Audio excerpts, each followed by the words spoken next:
Bonsoir à tous et bienvenue dans cette grande édition d'information sur Star 21 TV. À la une de l'actualité de ce soir, après une mission dans la sous-région ouest africaine, la délégation du Front National pour la défense de la Constitution a organisé un point de presse afin de restituer les moments forts de ces différentes rencontres. Le ministère de la Jeunesse et des Sports a enfin un nouveau ministre. La nomination de Lansana Bea Diallo, ancien boxeur, suscite de l'espoir chez les sportifs, en particulier les boxeurs.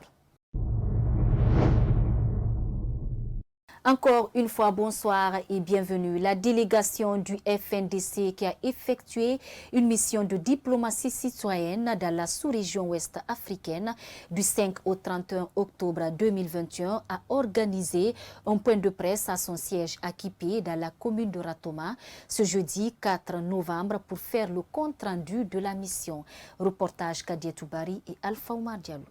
C'est dans le cadre d'allègement des sanctions infligées à la Guinée par les institutions sous-régionales, le souci d'éviter au pays une crise pouvant affecter le bon déroulement de la transition, que la délégation du FNDC a effectué une mission de diplomatie citoyenne dans la sous-région ouest africaine du 5 au 31 octobre 2021. Ce jeudi 4 novembre, les membres du Front National pour la défense de la Constitution ont fait le compte-rendu de leur mission à travers un point de presse. Les chefs d'État et de gouvernement, le représentant spécial des Nations Unies pour l'Afrique de l'Ouest et le Sahel, le président de la commission de la CEDEAO, ainsi que des acteurs de la société civile africaine. La mission a présenté la lecture de la société civile guinéenne sur la situation qui prévaut en Guinée avant de solliciter de ses interlocuteurs du haut niveau. La mise en place d'un cadre de dialogue entre les nouvelles autorités et la communauté internationale, notamment CEDEAO, UA, ONU, d'une part, et d'autre part entre elle et les forces vives de la nation sous les auspices des organisations régionales et des partenaires bilatéraux et multilatéraux dont les Nations Unies. Poursuivant, Mamadou Biloba explique la satisfaction de la mission quant à la volonté des chefs d'État de la CEDEAO et des représentants des Nations Unies à accompagner le peuple de Guinée pour une transition réussie. La mission a également noté la volonté manifeste des chefs d'État, du président de la commission de la CEDEAO et du représentant spécial des Nations Unies pour l'Afrique de l'Ouest et du Sahel à maintenir le contact avec le FNDC jusqu'au retour à l'ordre constitutionnel. Au regard de ces recommandations issues des rencontres et des enseignements tirés pendant cette mission, la coordination du FNDC dit s'engager à poursuivre tous les efforts indispensables pour la réussite de la transition dans l'intérêt exclusif du peuple de Guinée.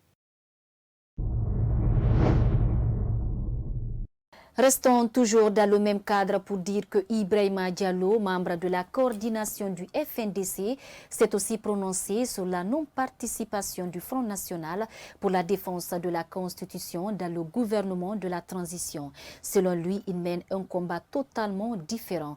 Il est au micro de Kadia Toubari et Alpha Oumar Diallo. Par rapport à la question liée à la non-participation du FNDC dans le gouvernement, je crois que vous avez suivi même le secrétaire général de la présidence de la République, vous avez suivi son intervention.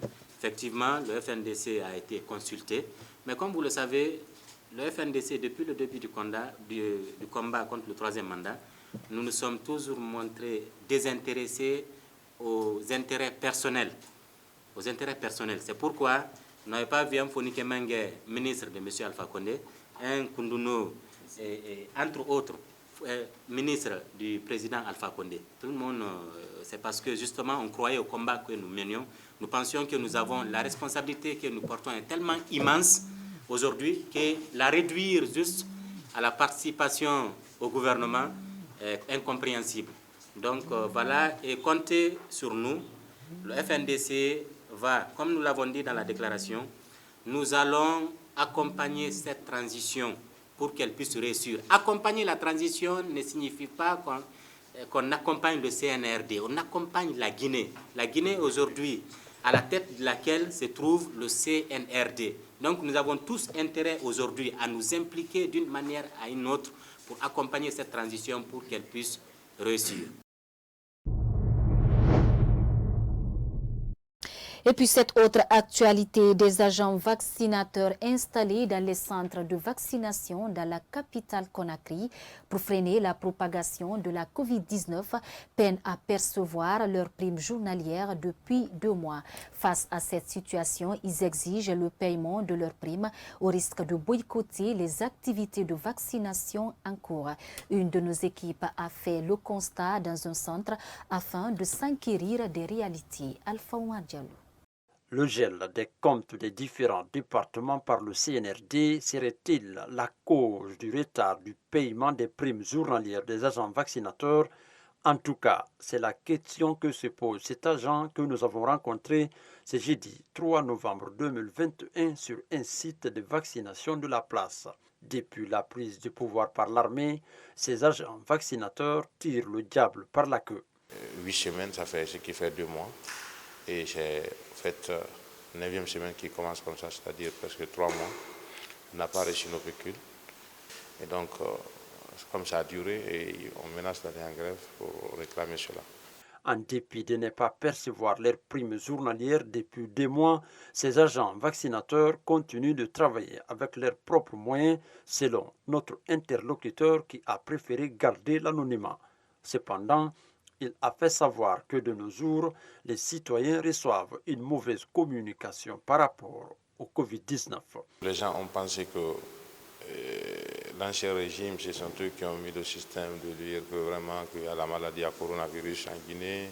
Et donc c'est eux qui ont envoyé la maladie, sinon il n'y a pas la maladie là en Guinée. Donc les gens interprètent comme ça, surtout les analphabètes. Et ça fait que aussi la population n'a pas maintenant le courage de venir se faire vacciner. Poursuivant, cet agent dénonce la réticence des médias pour communication sur le respect des mesures barrières. Il invite les nouvelles autorités du pays à revoir cette situation. Oui, et faites les médias en général, tous les médias, que ce soit publics ou privés, ils ont complètement abandonné les communications concernant les gestes barrières et les mécanismes de sensibiliser la population, parce que sans eux, nous ne pouvons pas être écoutés. Selon les dernières statistiques publiées par l'ANSS le 1er novembre dernier, sur 627 personnes testées, 12 cas ont été confirmés, dont 12 guéris. En attendant que cette menace de grève des agents vaccinateurs ne soit prise en compte, certains ont du mal à joindre les deux bouts. Ces derniers temps, l'on constate dans la capitale Conakry une insécurité galopante sur la route Le Prince depuis le départ des PA. Des malfaiteurs lourdement armés continuent d'imposer leurs lois dans plusieurs quartiers de ce axe. Selon l'activiste Ibrahima Aminata Diallo, l'opinion publique devrait s'interroger sur ce problème qui devient très inquiétant dans la capitale Conakry. Mariam Bari pour le reportage. À Conakry, l'insécurité devient de jour en jour une grande équation difficile qui peine à trouver une solution efficace. Dans la capitale guinéenne, plusieurs attaques à main armée, des boutiques vandalisées et des vols sont enregistrés ces derniers temps depuis la prise du pouvoir par l'armée le 5 septembre dernier. Interrogé sur la question, l'activiste Ibrahima Aminata Diallo déplore cette réalité et interpelle les nouvelles autorités sur ce sujet.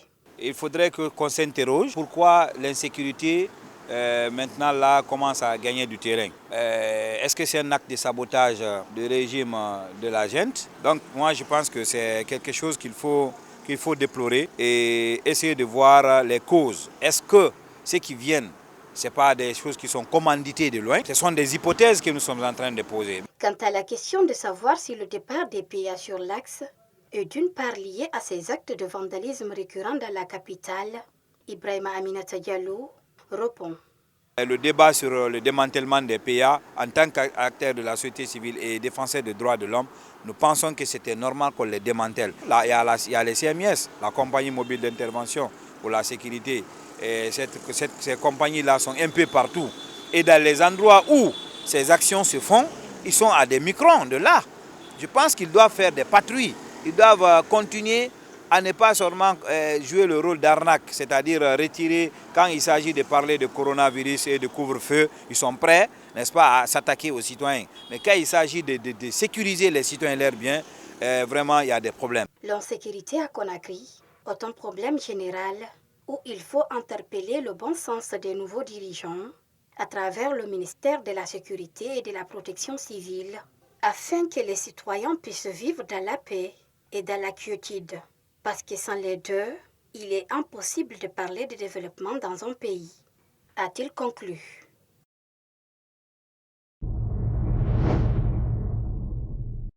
La fabrication des pirogues est une activité de revenus pour plusieurs chefs de famille et de jeunes dans les différents ports artisanaux du pays. Cependant, ces fabricants restent quand même confrontés à d'énormes difficultés, notamment l'achat du bois et le manque d'accompagnement par des autorités. Pour plus de détails, suivez ce reportage de Yayou Moubari.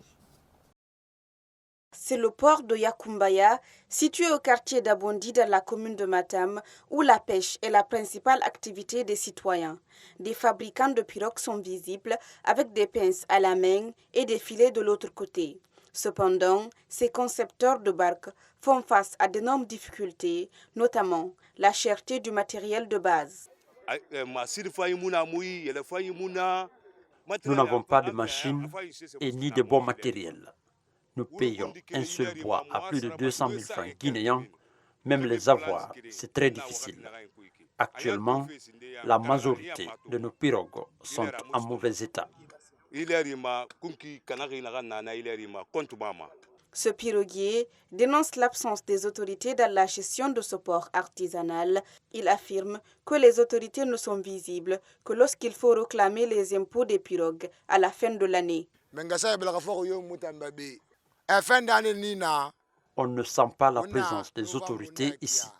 Pourtant, à la fin de chaque année, nous payons 380 000 francs comme impôt, alors qu'à Dabondi, ici, nous avons plus de 400 pirogues.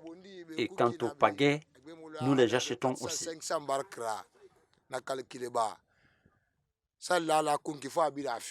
Au-delà de ces difficultés, la présence en mer des étrangers inquiète ces piroguiers artisanaux qui vivent de la pêche locale. Ils les accusent de mauvaise conduite. Nous n'avons pas la paix du cœur parce que nous avons appris que les Ghanéens doivent venir. Ces Ghanéens sont des étrangers. Ils attrapent les poissons locaux jusqu'à ce qu'ils pourrissent. Et après, ils les jettent en mer.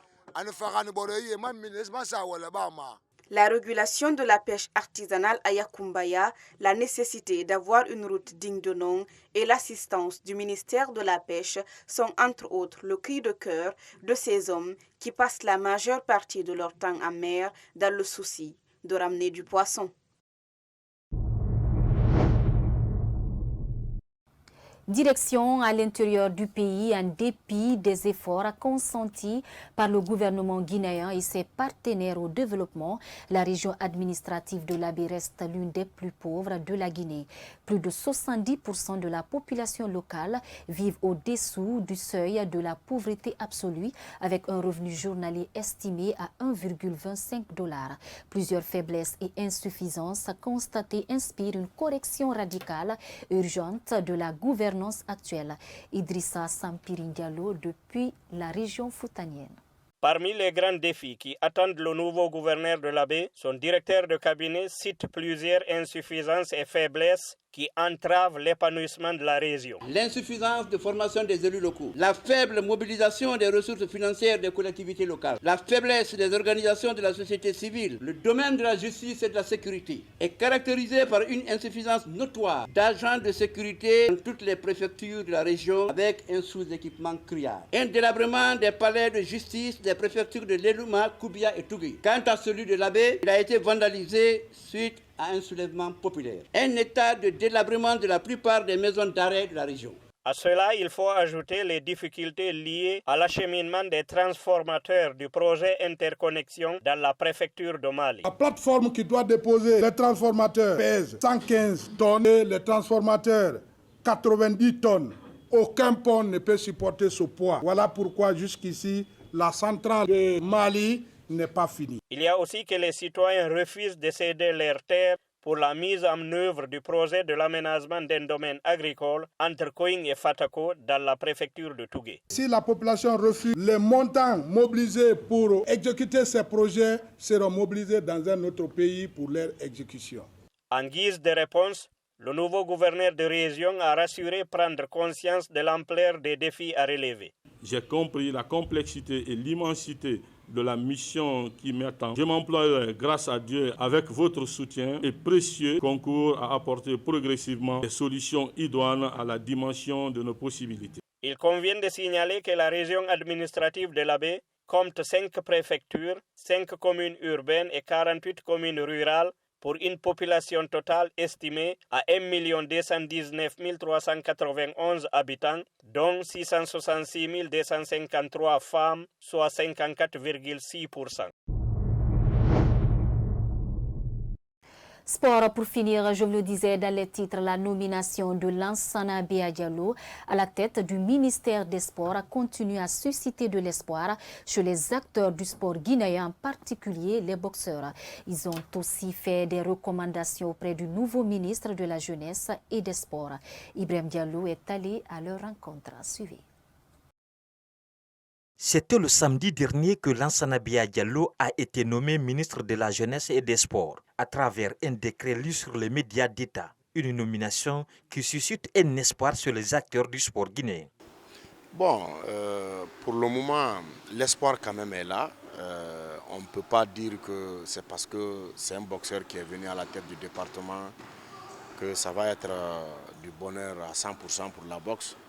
Il est nommé pour toutes les disciplines sportives pratiquées en Guinée et il doit faire de sorte que toutes ces disciplines vraiment arrivent à se prendre en charge et développer sur le territoire national.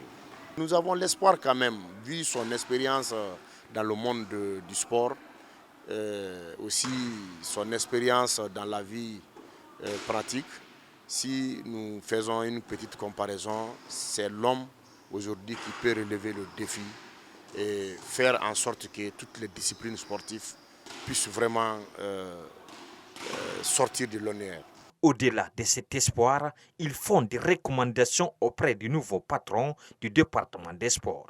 Rapidement, c'est de nous doter d'infrastructures acceptables, c'est-à-dire une salle couverte qui va permettre à toutes ces disciplines olympiques d'organiser, de recevoir à Conakry. Parce que quand je prends l'exemple déjà sur nos petites organisations, et je vois le mouvement des équipes déjà qui viennent, qui sont dans les hôtels, qui prennent des avions, c'est totalement important que notre pays aussi soit dynamique. Et là, il faut qu'on ait des infrastructures pour nous permettre de faire venir durant l'année, d'organiser plusieurs compétitions sur Conakry. Et c'est en cela que la Guinée va se positionner aussi comme une capitale de sport dans le monde.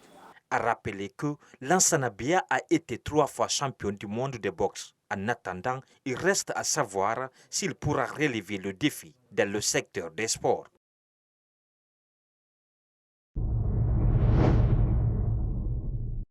Ainsi prend fin ce journal à tous. Merci pour votre aimable attention à la télé du 21e siècle et bonne suite de programmes sur Star 20 TV.